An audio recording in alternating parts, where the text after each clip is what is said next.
Maple Ridge looked like something from a postcard. Clean sidewalks, perfect lawns, white fences, a neighborhood where everything had its place, and nothing ever changed. People smiled just enough, waved when expected, and kept to themselves more than they admitted. It wasn't warm. It wasn't cold. It was controlled. Marcus Lane moved in 6 months ago. Quiet, reserved, and polite. The kind of man who never stirred trouble. His daughter, Ava, was 11. Small for her age. Sweet, soft-spoken, with big eyes and an oxygen tube always looped over her ears. She had a rare congenital heart condition. Couldn't run. Could barely walk. But she smiled at birds, whispered to flowers, and drew pictures that made Marcus pause mid-step and wonder how so much light could live inside someone so fragile. They lived in a modest brick home at the end of the cul-de-sac. A white ramp led up to the front door. Ava loved sitting out there, wrapped in a blanket, watching the world in stillness. Marcus had designed the ramp himself, built it one quiet weekend. No one helped, no one offered, and no one complained, yet most neighbors didn't ask questions. They just nodded and kept moving. But one person watched too closely. Karen. She ran the homeowners association with the kind of energy usually reserved for dictators. Clipboard always in hand. Rules memorized like scripture. Her eyes locked onto that ramp the moment it was built. She hadn't said anything yet, but Marcus saw it in her face. The disapproval. The judgment. The way she stared at Ava like she was some eyesore instead of a little girl fighting to breathe. Marcus never said much. Not to neighbors. Not to Karen. Not even when he noticed the whispers. He had a secret of his own. He was the county coroner. Karen didn't wait long. 2 weeks after Marcus installed the ramp, she marched across his front lawn with that clipboard clutched like a weapon. Her hair was tight, her expression tighter. She didn't knock, just stood at the bottom of the ramp, staring up at him while Ava sat beside the door coloring quietly. This structure, she said, tapping the clipboard with a pen, was not submitted for HOA approval. Marcus stood inside the doorway, calm as stone. It's a ramp, he replied. My daughter needs it. Karen's smile was thin and sharp. This neighborhood has uniform standards. That includes exterior modifications. You'll need to remove it or submit it for retroactive approval, which, I should warn you, rarely gets granted. Ava looked up, her small voice barely audible. But I can't go in without it. Karen didn't even glance at her. I'm speaking to your father. Marcus's eyes never left Karen's. Then I'll submit the paperwork. She sniffed. You should have done that in the first place. It's an eyesore. And just like that, she turned and walked away. No goodbye. No kindness. It didn't stop there. The next week, Marcus received a fine in the mail. Excessive medical equipment visible from the sidewalk. Karen had taken issue with the small oxygen compressor unit that sat beside the porch. It was tucked behind a bush. Barely noticeable. But somehow she'd noticed. Then came the complaints about Ava's humming. About the unpermitted modifications to the flower bed, where Marcus had let Ava plant a row of purple tulips. They don't match the HOA-approved landscaping palette. Every day felt like a new attack. A new piece of paper. A new warning. Marcus paid the fines without argument. Not because he agreed, but because he didn't want Ava to feel the weight of it. She already fought her body every day. He wouldn't let her fight this too. Still, he watched Karen. Studied her. Not just her rules, but her patterns. The neighbors said nothing. Some lowered their eyes when she passed. Others forced smiles. Everyone acted like she couldn't be stopped. But Marcus had buried people who thought they were untouchable. He'd seen what power looked like on a cold table. And Karen? She was just flesh and bone like everyone else. She just didn't know it yet. The notes stopped being about rules. Now they were about control. Karen started showing up more often. Not to talk. Not to help. Just to watch. She'd stand across the street with her arms crossed, pretending to be on her phone, eyes locked on Ava's oxygen tank or the way Marcus lifted her gently into the car. She called it monitoring. Marcus called it something else. She began reporting them weekly. Every little thing became a violation. A pair of Ava's shoes left on the porch? Clutter. A wind chime that Ava loved because it helped her sleep? Noise pollution. Even the medical waste bin, locked, clean, professional, was suddenly inappropriate for the community aesthetic. One afternoon, Ava tripped while trying to carry her sketchbook from the porch to her chair. Karen just happened to be nearby. She didn't help. She didn't even ask if Ava was okay. She just muttered, "That's what happens when you let kids pretend they're normal." Marcus heard that one. He came to the door fast, jaw tight. "Say that again," he said. Karen didn't blink. "Some of us have to follow the rules. You think tragedy gives you immunity?" Ava was on the ground, tears forming but silent. Marcus scooped her up gently and carried her inside. He didn't say a word, but the look in his eyes, it was enough to make even Karen pause. That night, Ava whispered, "Why does she think I'm lying?" Marcus sat on the edge of her bed. "Because some people are too small inside to understand what big hearts look like." She smiled, just a little, but it didn't reach her eyes. Karen's campaign continued. She sent letters to the HOA board accusing Marcus of using his daughter for emotional manipulation. Said the neighborhood's property values were dropping because of visible signs of illness. She never said disability, never said child, never said oxygen tank. She called them nuisances. She filed for a review to remove Marcus from the HOA entirely. And still Marcus stayed quiet. He never raised his voice, never threatened. He just recorded, documented, collected. Every letter, every whisper, every sideways glance logged neatly in a folder marked Karen Mitchell. He knew grief. He knew anger.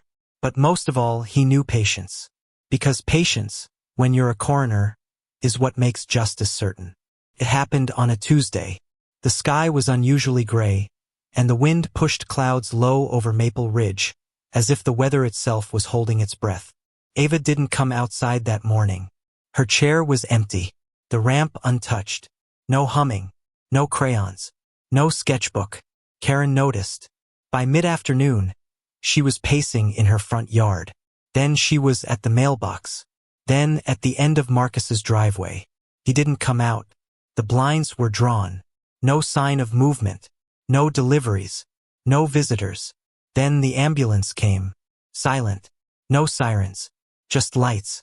2 EMTs walked briskly to the door. A stretcher rolled out. Covered.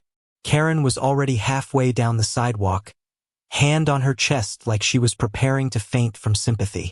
But she wasn't crying. She was watching. Marcus stood at the door, expression unreadable. The EMTs spoke quietly, nodding. The stretcher was lifted into the vehicle. And then it was gone. Karen pounced. The next morning, emails flew. The HOA board received a notice from Karen Mitchell, claiming with heavy regret that young Ava Lane had passed away due to her condition. She cited unfortunate medical negligence, hinted at unsanitary conditions, and insisted the HOA should investigate whether Ava's presence had violated neighborhood health codes all along.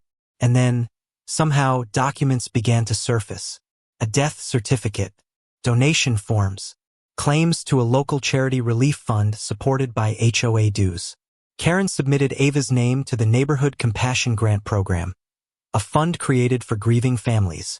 She applied for reimbursement for funeral arrangements, even requested HOA insurance coverage for incident response cleanup. She even forged Marcus's signature. And she did it all fast, because in her mind the window was short. She had to act while the grief was fresh, before anyone could ask too many questions. But she made one mistake. She didn't know Marcus Lane signed every real death certificate in the county. And the one she turned in was a fake. He'd faked the entire scene. The ambulance, the stretcher, the silent emergency response, the blanketed shape. He'd hired 2 EMT friends to help stage it. Because he wasn't just Ava's father. He was the coroner. The one person Karen never suspected would know exactly how to bury someone, on paper. So he let her dig her own grave, with her own hands, signature after signature. Karen had always been watching them, but this time, Marcus had been watching her back. And now he had everything he needed. 3 days later, the HOA held an emergency meeting. Karen sat in the front row like a queen returning from battle. Hair perfect, shoulders straight. She wore a black blouse like she was still in mourning. She even dabbed her eyes with a tissue when the board president offered a moment of silence for Ava Lane. Fake tears, forced sighs. Karen was playing the part perfectly. Until Marcus walked in. Not quietly. Not in his usual jeans and jacket. He wore his county coroner's uniform, badge polished, boots shining, and in his hand, a thick black folder and a flash drive. The room fell silent.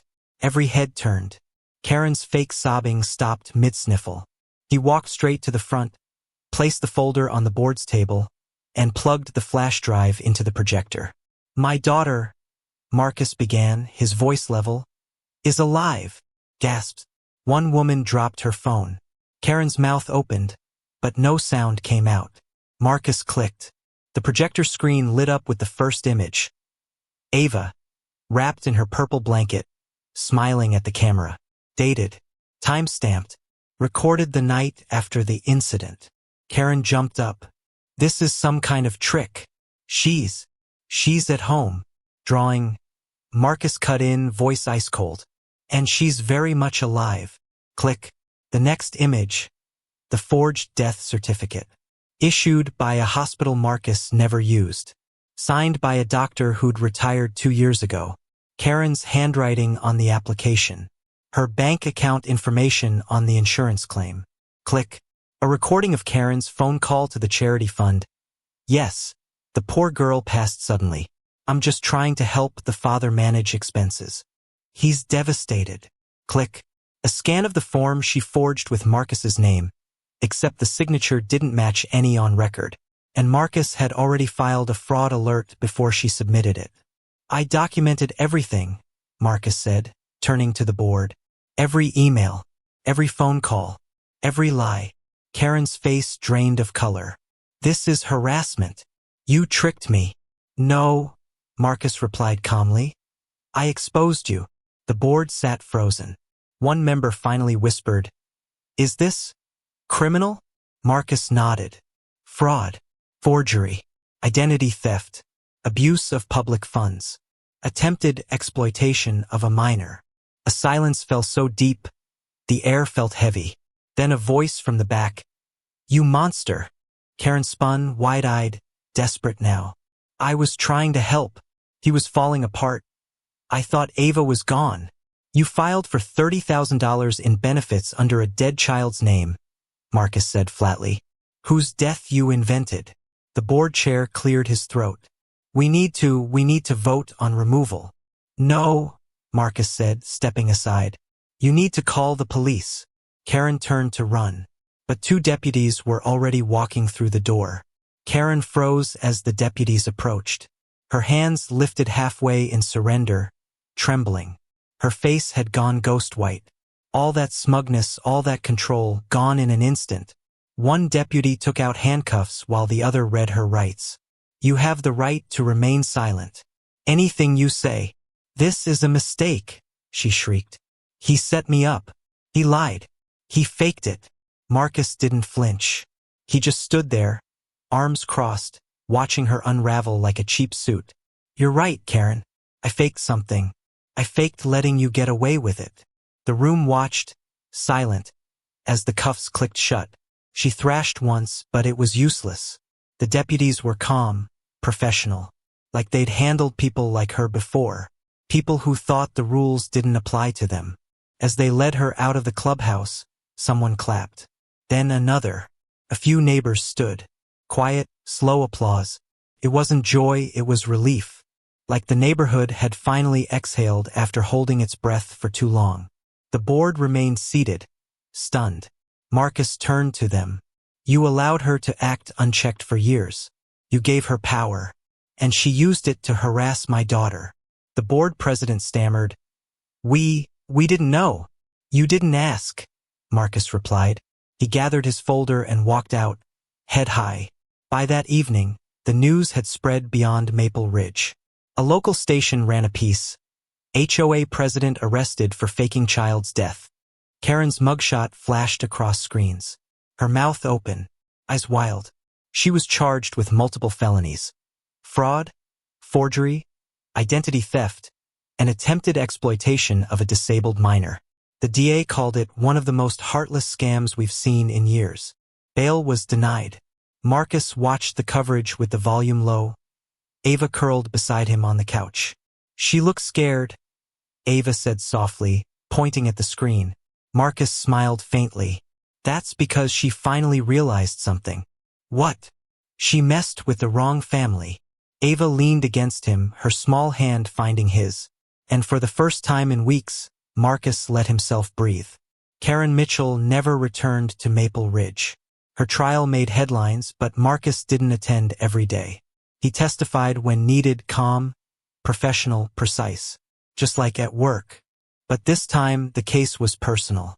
He brought every file, every timestamp document, every photograph. Ava stayed home during most of it, surrounded by neighbors who, suddenly, remembered how to care. Mrs. Callahan from 2 doors down brought homemade muffins.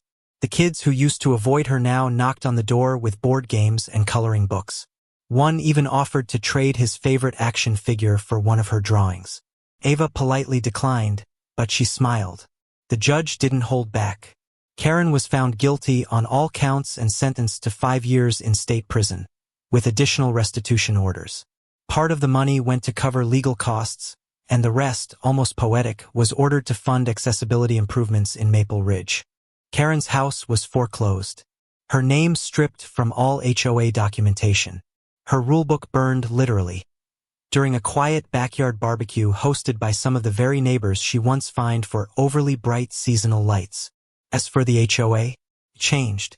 Gone were the rigid inspections and passive-aggressive notes.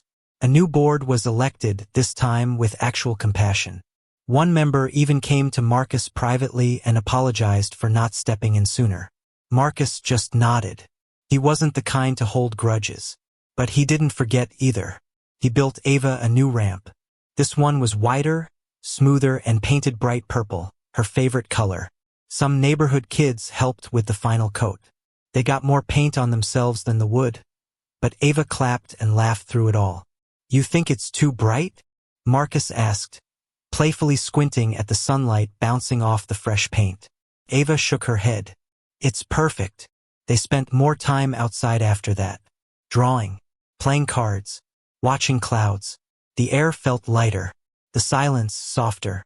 Marcus no longer felt like he had to keep watch over every movement, because peace had finally settled over their little home. And for the first time since they'd arrived in Maple Ridge, it felt like they truly belonged. Summer came fast that year. The trees bloomed early, birds nested in the gutters, and the sound of children playing returned to Maple Ridge like it had been waiting all winter. Ava was stronger, her cheeks fuller, her eyes brighter. The fear was still there, in flickers, in shadows, but it no longer clung to her like it used to. Came and went like a passing cloud. And each day it stayed a little less. Marcus pushed her wheelchair down the freshly paved sidewalk. The same path Karen once said was unsuitable for medical equipment. Now it was lined with chalk drawings. Flowers, stars, silly stick figures with Ava's curly hair and big grin. The neighborhood kids had drawn them for her. She giggled as they passed, pointing out each one. "That one's me on a rocket ship." Marcus smiled. "You planning to take off?" "Someday," she said, grinning. "You'll see." That evening, they sat on the porch as the sky turned gold and the crickets started their song. Ava was wrapped in her new blanket, purple with silver stars. A gift from the PDA president, who'd stopped by a week after Karen's sentencing with a handwritten apology and tears in her eyes. Ava looked at Marcus, her voice soft. "You knew the whole time. You were waiting." Marcus nodded. "Sometimes you don't fight fire with fire. You wait. You collect. And when the moment's right, you bring the truth." She leaned her head against his arm. "You're like a superhero, but quieter." He chuckled. "Coroners usually are." She turned to look up at him. "You saved me." Marcus paused, heart thick with love. He reached out and brushed a strand of hair from her forehead. "No, sweetheart. You saved me. Every single day." They sat like that for a long time, until the stars started peeking out overhead.